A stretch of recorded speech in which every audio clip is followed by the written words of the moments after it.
just want to first thank the city of Indianapolis, all the Colts fans, all the NFL fans that make this such a great event. Every year this thing is growing beyond belief. I remember my entry-level job as a scout in the old dome, turning the lights on at 6 a.m. every morning, and the week prior folding socks and T-shirts with one of the pioneers, Duke Babb, of the Combine. But we want to thank Jeff Foster, too, of his 30th year. This has become quite an event.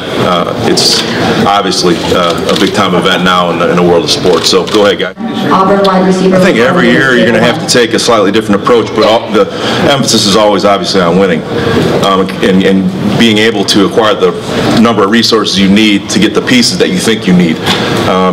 We're as good as our evaluation skills as those players we pick, but every year obviously is you're trying to overcome different hurdles, whether it be specific position groups, whether it be money constraints, and so forth. So I would say this year is a little different than in years past just because of some of the financials we have on the horizon.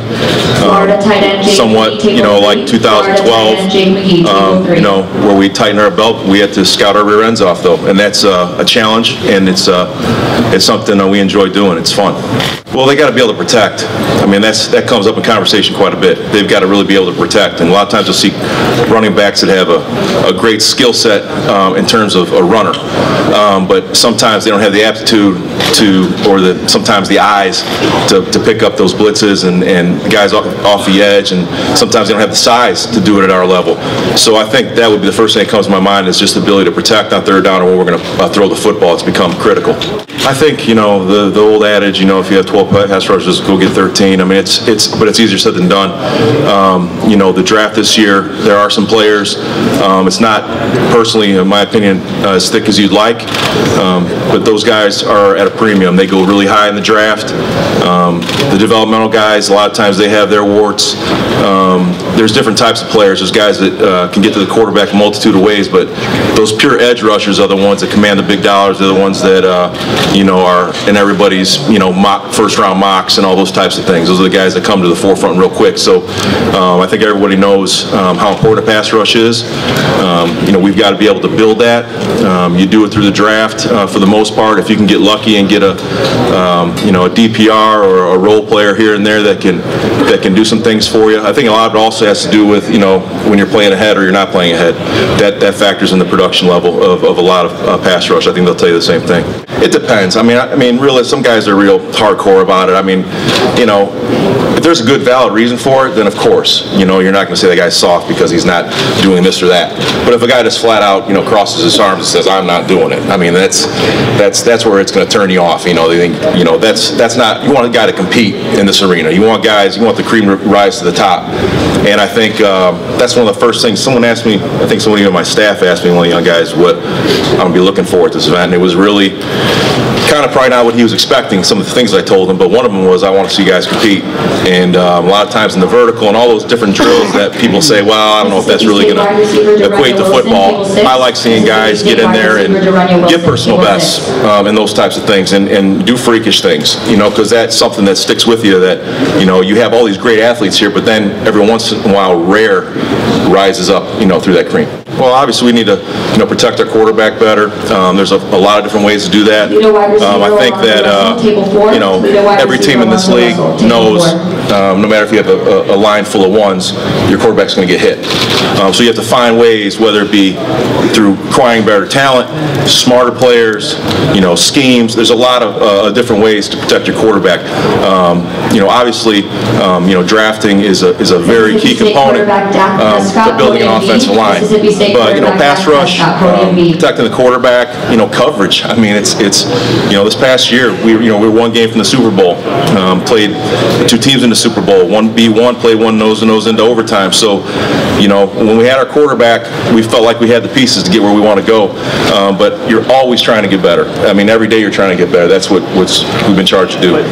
No, I think obviously that's the bulk of our winning has been from our superb quarterback play. So yeah, that's the common sense approach. But I also have a defensive coach, and he wants to build a defense. So you want to be able to have balance. balance, because it's hard if you go one way, because it's hard to build sustained success if you're just going, all in one certain spot in the 3 phases. So you got to try to achieve balance, even though sometimes the players aren't there in free agency or the draft to fill those certain needs. It's an inexact science. I think any Hall of Fame GM will tell you, or anybody that's been in the business, you're lucky if you hit half the time. You're really doing well for yourself. I need to do a better job. I mean, heck, Mike, I'm sure you're young in the business. I'm sure there's some things you could do better. I mean, I'm gonna, we're like this, but how about this? I'm gonna try to do a better job of picking offensive linemen. You just gotta be better with your Twitter. How about that? All right. So. Well, let's talk about being better. Yeah. Okay, so you go 11-5 years in a row. This year, for a variety of reasons, some beyond your control. This is a tough year. Yeah. What did you learn? Are you different in any way? I don't know about that. I mean, the thing is boy, I'm proud. I'm proud of our team. I'm proud of our organization. I'm proud of our coaching staff. I'm proud of our players.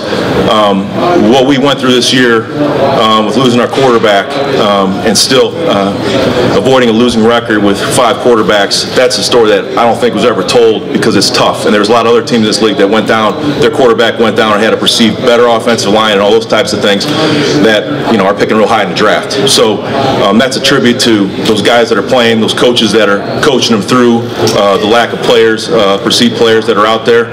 And I'll say this, that every year, I'm going into my 5th year, I want to be better every year, and that's what I know our owner knows. It's in my heart to get better. And 8-8 year, I'm not one that's never been through adversity. Chuck obviously knows a heck of a lot about adversity. So we feel like, as an organization, from me to our quarterback to our head coach, to everyone involved, we're going to use this and remember, how tough it was, because I don't like losing, and you have your bad moments when you lose. Okay, I'm not a good loser. That's my mother. So that's just kind of the competitor in us comes out, and we're never going to lose that, and that's what Jim wants. He wants us to compete regardless of what we have on the 46th day of the game. We're expected to win no matter what, and what we did with our backup this year, what Matt did, was, I thought, exceptional in the environment that we were charged to win in.